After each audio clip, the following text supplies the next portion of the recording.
এক লোক মাগরিবের নামাজের আগে তার বন্ধুর জন্য দোয়া করতেছে, আল্লাহ আমার বন্ধুকে তুমি একটা সুন্দরী, রূপবতী, গুণবতী, নেককার, মুতিয়া, কানেতা, জামিলা, রায়েআ একজন রূপবতী নেককার স্ত্রী দাও আল্লাহ।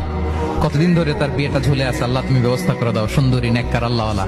তো সে তো তার বন্ধুর জন্য প্রাণ ভরে দোয়া করতেছে, আর তার স্ত্রী ওয়াইফ পাশেই ইফতারি রেডি করতেছিল। এই দোয়া শুনে মহিলা তো তেলে বেগুনে জ্বলে উঠছে, দৌড়ে আসে বলছে, এই তুমি কিসের দোয়া করো, রাখো।